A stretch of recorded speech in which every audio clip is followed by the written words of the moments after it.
Electrocution to illumination, the love that brought me back. If you're here right now, it's not by chance. God has brought you here. So stay until the end because He has a message just for you. The whisper that stayed with me. Every night as a child, my father would tuck me into bed. He'd place his warm hand against my forehead and he'd whisper, Sagapo Agapimo. I love you, beloved. His voice was steady, comforting, a love I didn't fully understand, and to me it was just something he said, a bedtime ritual. I had no idea that those words would one day become my anchor, an anchor that would hold me in the very valley of death. The day everything changed. It was an ordinary workday, 30 feet in the air, a high voltage wire in my hands, then fire. The current seized me. Thousands of volts ripped through my body, every muscle locked, every nerve screaming. It felt like being cast into the flames of hell itself. I tried to pull away. I couldn't. I tried to scream. I couldn't. I tried to breathe, but the more I fought, the tighter death coiled around me. Then everything changed. My life flashed before my eyes like an old reel film. Every moment illuminated in perfect clarity, but something was wrong. A black vignette began closing in. My world was shrinking, my memories suffocating, my ears rang with an unbearable intensity, and then sulfur, sharp, overpowering, unmistakable. Sulfur, stench. I was dying. I knew it.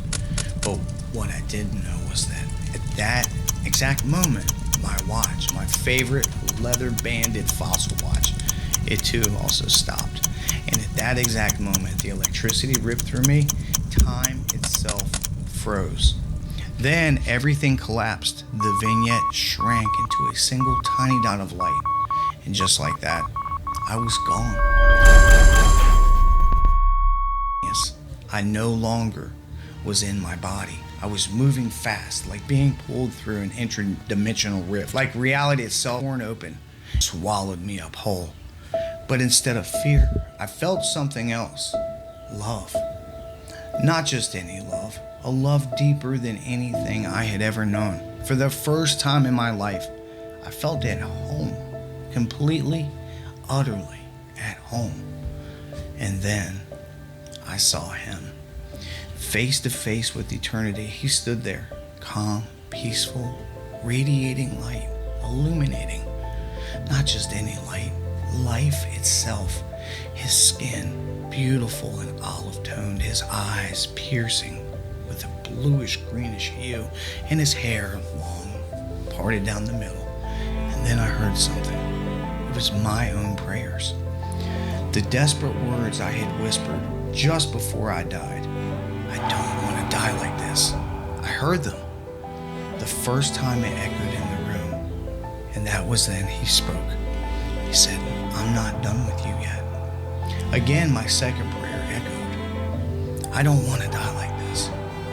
And again, Jesus said, I'm not done with you yet. It was at that moment He reached out His hand and I looked down. It was scarred from the nails of the cross of Calvary 2,000 years ago. He touched my heart, my Creator.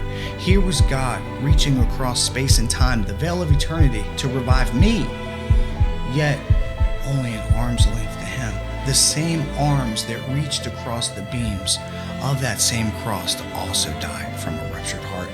And He alone took on the sins of the world, the sins that weren't even His. And when He touched my heart, at that moment, everything changed. His love, it poured into me. Filled me, consumed me.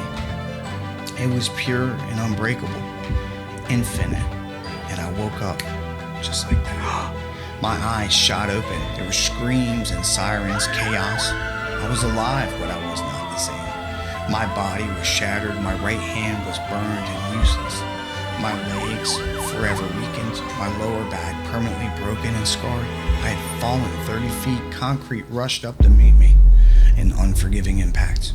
High voltage electricity had surged through my body, stopping my heart, but in the darkness, Yahweh Himself reached in, and when His hand touched me, my heart beat again. Not the resurrection I expected. I thought resurrection would be glorious, but it wasn't. It was pain, nights drenched in sweat, nerve damage setting my body on fire. Back pain so unbearable at times it stole my breath.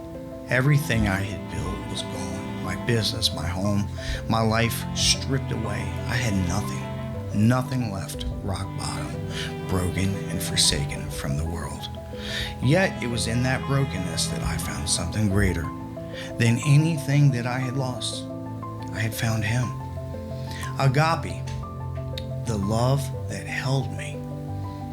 I didn't want to just believe, I wanted to know, so I searched. I studied Greek and Hebrew. I needed to understand the love that reached into death itself and pulled me back. And then I found it. There it was, the word that my father whispered to me every night, agape. The kind of love that gives you everything, the kind of love that chooses you even when you have nothing to offer, the kind of love that held Jesus to the cross, the love that had been whispered over me since childhood.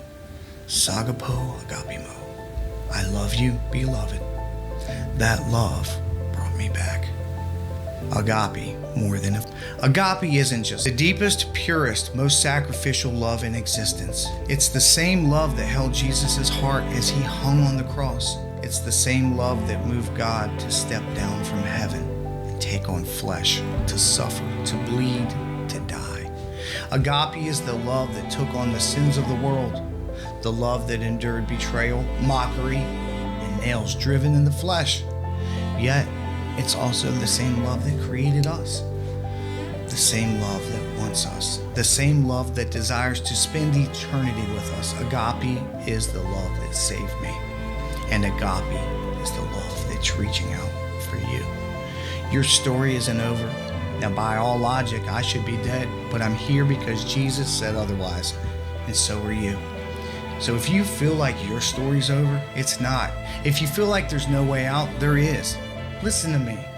He's not done with you yet. You are loved with an everlasting love. If you call on his name, seek him and cry out. Because the same love that reached across eternity to bring me back, it's reaching for you too. He's not done with you yet.